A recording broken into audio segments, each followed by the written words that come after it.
Welcome to our channel Suman Sunanda vlogs. तो दोस्तों देखिए, हम तो मंदिर, बहुत सारा धर्म स्थान और बहुत सारा धर्म के बारे में दोस्तों इस चैनल में वीडियो बनाते हैं। तो दोस्तों ऐसा ही एक व्रत है जितिया। तो जितिया के बारे में आज दोस्तों पूरा एकदम डिटेल्स में बताएंगे। पूरा वीडियो ज़रूर देखिए, इससे बहुत कुछ जानकारी आप लोगों को मिलेंगे।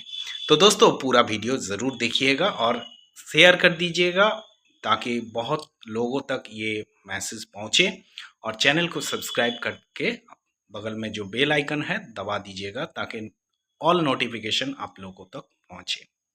के पीछे एक कहानी है, बताते हैं आप लोग को कि जो गंधर्व का राजा था उसका राजकुमार थे जीमूतवाहन। तो गंधर्व राजा ने जीमूतवाहन को राजक्रिया सौंप कर चल गए थे, मगर जीमूतवाहन को ये राजकार्य अच्छा नहीं लगता। वो भाई लोगों को सौंप कर सेवा करने निकले थे।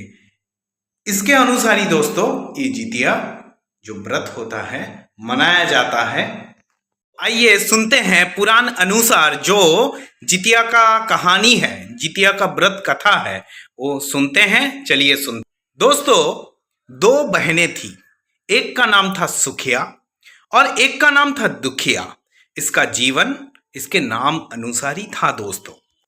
दोस्तों नाम अनुसार इन लोगों का भाग्य था। दुखिया गरीब थी और सुखिया अमीर थी। जहां तक बात है दोस्तों, जो दुखिया गरीब थे, इसलिए हमेशा वो दुख में भरा रहते थे, दुख दर्द में भरा रहते थे। जहां तक सुखिया अमीर थे, हमेशा उसका खुशहाल जिंदगी था, बहुत बड़ा मकान था और खुशनुमा जिंदगी जीते थे। मगर दोस्तों आप लोग को बताएंगे, दोनों जो बहनें थे एक ही गांव में रहती थी। दुखिया जो थी तो सुखिया का घर में काम करती थी। तो ऐसा करते करते दुखिया जब सुखिया का घर में काम करती थी तो दुखिया क्या करती थी, सुखिया क्या करती थी, सुखिया दुखिया को अपना बचा खुचा खाना दुखिया को दे देती थी, क्योंकि दुखिया उसका घर में काम करती थी। दोस्तों ऐसा करते करते समय बहुत बीतता गया। दुखिया का जीवन ऐसा करके सुखिया के ऊपर डिपेंड हो गया। सुखिया उसका घर परिवार चलाती थी। दोस्तों ऐसा करके जब समय बीतता गया, उसका परिवार में दुखिया का भी 2 बच्चे थे और सुखिया का भी 2 बच्चे थे। दोनों ही बच्चे मतलब लड़का थे। 2 लड़का उसका भी था, 2 लड़का इसका भी था। ऐसा करते करते एक दिन जितिया का व्रत आया और जितिया का व्रत में दुखिया को सुखिया ने चावल दिए थे साफ करने के लिए। जो साफ चावल हुआ वो सुखिया को दुखिया दे दिए और जो बचा खुचा चावल था टूटा फूटा वो दुखिया ने रख ली। दोस्तों आप लोग को बताना चाहेंगे कि सुखिया साग लेकर आया था, तो साग का नीचे का जो डंठल हिस्सा होता है वो दुखिया को दे दिए, मगर सुखिया ने ऊपर का जो साग वाला हिस्सा होता था उसको रख लिए। तो दोस्तों ऐसा करके दुखिया तो सुखिया के घर में काम करती थी। उसके बाद काम खत्म होने के बाद दोस्तों दुखिया अपने घर चली गई और साग का डंठल लेके चला गया और जो खुद वाला हिस्सा था चावल का वो बनाने के लिए अपना घर चला गया। उस दिन दोस्तों दुखिया ने खुद का चावल मतलब टूटा हुआ चावल और साग बनाए थे। दोस्तों ऐसा करते करते जो उसका 2 बच्चे थे उसको खाना दिया, चावल और साग का डंठल, और खुद भी खाए। उसके बाद दोस्तों सोने चली गई। उस दिन दोस्तों एक आधी रात में एक बूढ़ी आकर उसका दरवाजा खटखटाए। उसके बाद दोस्तों दुखिया ने तब पूछा कि तुम कौन हो। तब दुखिया ने तो बूढ़ी ने बोला कि बेटा मैं हूँ। तो दुखिया ने बताया कि माँ इतनी आधी रात बुढ़िया आपको क्या चाहिए। तो बुढ़िया ने बताए, तो उन आधी रात दोस्तों उन बुढ़िया ने बताया कि खाने के लिए कुछ होगा तुम्हारा घर में तो दे दो, मेरे को बहुत भूख लगा है। तो दोस्तों बूढ़ी माता को दुखिया ने घर के अंदर लेके आए और बताए कि हम लोग बहुत गरीब है, आज तो खुर्दा चावल मतलब टूटा हुआ चावल और साग का डंठल ही बनाए हैं। तो दुखिया ने पूछा कि साग का डंठल और खुर्दा वाला चावल आप खाओगी। हाँ, तो बुढ़िया माता बोली कि मेरे को तो बहुत भूख लगी है, आप जो दोगी वही हम खाएंगे, क्यों नहीं खाएंगे। उसके बाद क्या हुआ, बूढ़ी को वो खुर्दा वाला चावल और साग का डंठल लेके दिया। बूढ़ी ने बहुत अच्छा से खाया और उसके बाद बताया कि इतना रात हो गया, रात को मेरे को अच्छा से दिखाई नहीं देता है। उसके बाद दोस्तों बुढ़िया ने जब बताया कि रात को इतना दिखाई नहीं पड़ता है, तब दुखिया ने बताया उस माता को, बुढ़िया को, कि आपको कोई बात नहीं है, आपको घर वापस लौटना नहीं है, आप यहीं पर सो जाइए, फिर वापस सुबह उठकर अपना घर चल जाना। कुछ देर बाद दोस्तों क्या हुआ, बुढ़िया जब रात को सो रही थी तो उसका प्राकृतिक कार्य लग गया था। तो उसने बताया दुखिया को, मैं प्राकृतिक कार्य कहाँ पर करूँ। तो दुखिया ने कहा कि आप घर के कोने में ही कर दो। तो बूढ़ी माता ने कहा कि भड़भड़ करूं या क्या करूं। तो दुखिया ने कहा कि भड़भड़ी कर दीजिए। हाँ, उसके बाद जब हुआ तो मैं हाथ कहाँ साफ करूं। तो दुखिया ने कहा मेरा माथा पर पोंछ दीजिए। जब सुबह हुआ तो दुखिया जब नींद से उठा तो दुखिया को लगा कि रात को मैं सपना देख रहा था, ये सब जो चीज हो गया ये सपना जैसा हुआ था। तो दोस्तों उसके बाद दोस्तों जब उसको लगा कि ये सब सपना था, तो फिर नींद से उठने के बाद दोस्तों सुबह जैसा नदी में नहाने जाते हैं, तो दुखिया भी नदी में नहाने चल गई। जब दोस्तों नदी पे नहाने गई थी दुखिया, तो दुखिया नहाने के बाद जब कंघी करने लगी अपने बाल को, तो क्या हुआ, बाल से जो टपकता हुआ पानी था वो सोने जैसा हो गया था, सोना बन गया था और सोने बहने लग गए थे। तो सब आसपास में जो भी औरत वहाँ पर मौजूद थी वो देखकर उसको हैरान हो गए और सोचने लगी ये क्या आश्चर्यजनक हो गया, ये क्या भगवान का चमत्कार हो गया। औरत सब बोलने लगी कि तुम्हारा जो केस से पानी गिर रहा है वो तो सोना गिर रहा है, ये क्या आश्चर्य बात है, ये अचानक क्या हो गया। तब दुखिया को रात के जो नींद में जो सपना टाइप का बात हो रहा था उसके बारे में याद आ गया। उसके बाद उसको याद आया कि रात को बूढ़ी माँ ने उसको प्राकृतिक कार्य किए होंगे, तो घर के कोने में तो प्राकृतिक कार्य कर दिए होंगे, तो उसको भी तो साफ करना पड़ेगा, बहुत जल्दी जल्दी घर लौटना पड़ेगा।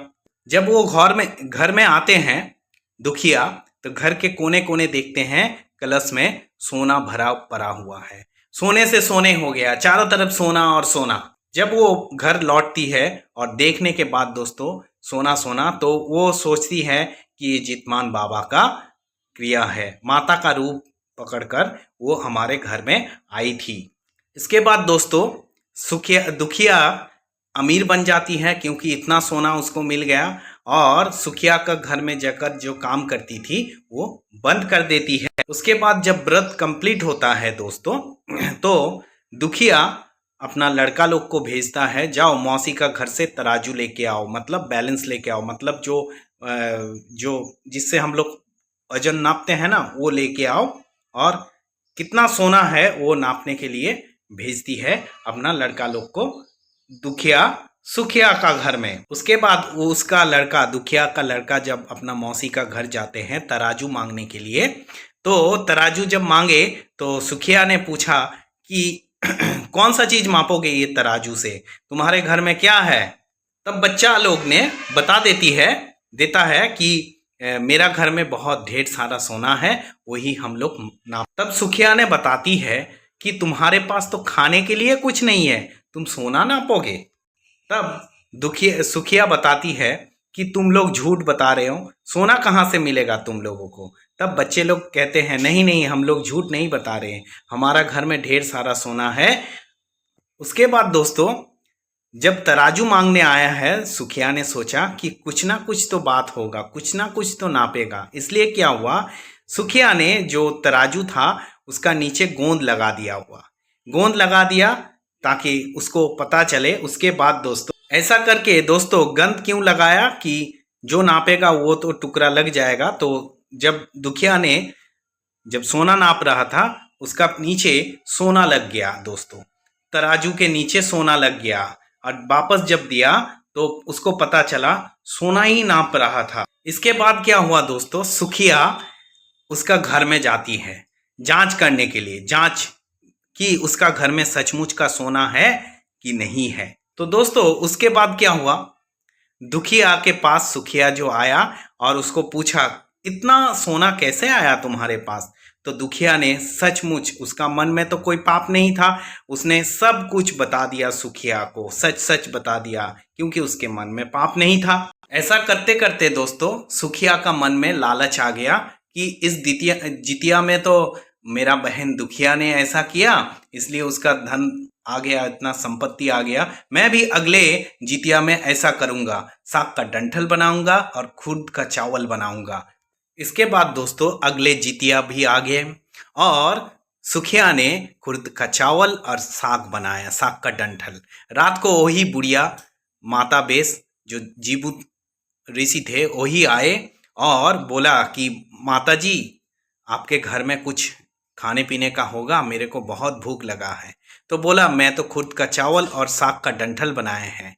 तो सुखिया को बोला वो माता जी ने कि हाँ मेरे को वही खुद का चावल और डंठल दे दो, कोई बात नहीं। तो खाया पिया, उसके बाद बोला माँ हमको रात को तो देखा ही नहीं पड़ता है, कैसे मैं घर जाऊं। तो सुखिया ने बताया कि घर में, मेरे घर में ही आप सो जाओ। उसके बाद दोस्तों उसको थोड़ा देर बाद प्राकृतिक कार्य आया, मतलब उसको टट्टी आया। तो बोला छरछर करूं या भर भर करूं। तो बोला कि सुखिया दुखिया ने क्या बताए थे सुखिया को वो याद नहीं था, बोलो छरछर कर दो, छरछर किया। उसके बाद उसके बाद बोला दोस्तों कि मैं हाथ कहाँ साफ करूं, बोला मेरा सर में कर दो। तो सर में भी कर दिया। सुबह उठकर देखा कि पूरा घर गंदा कर दिया और एकदम उसका माथा में सर भी गंदा कर दिया। उसके बाद दोस्तों जब सुखिया ने दुखिया को बुलाया और बोला कि तुमने हमको गलत बताए थे, तुमने हमको झूठ बताए थे। बोला नहीं, झूठ नहीं बताए थे, तुम्हारा घर में सुख शांति समृद्धि सब भी है।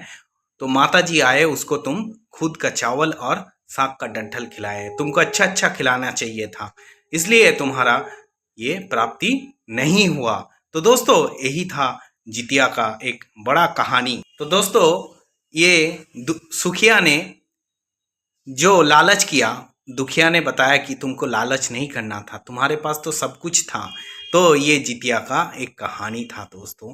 तो भगवान देने वाला होता है, भगवान के ऊपर लालच नहीं करना चाहिए, अपना कर्म ठीक से करना चाहिए, भगवान आपको फल जरूर देगा, एक दिन ना एक दिन देगा। तो इस कहानी से यही आप लोगों को शिक्षा मिलेगा दोस्तों।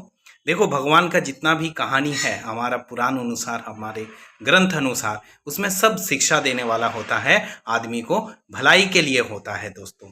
तो आज इसी को साथ यहाँ पर ही ब्लॉग को सिर्फ खत्म करते हैं। जो लोग चैनल पे नए हैं चैनल को सब्सक्राइब कर दीजिएगा, वीडियो को लाइक कर दीजिएगा, दूर दूर तक शेयर कर दीजिएगा और कमेंट सेक्शन में ज़रूर बताना दोस्तों वीडियो कैसा लगा। तब तक के लिए दोस्तों।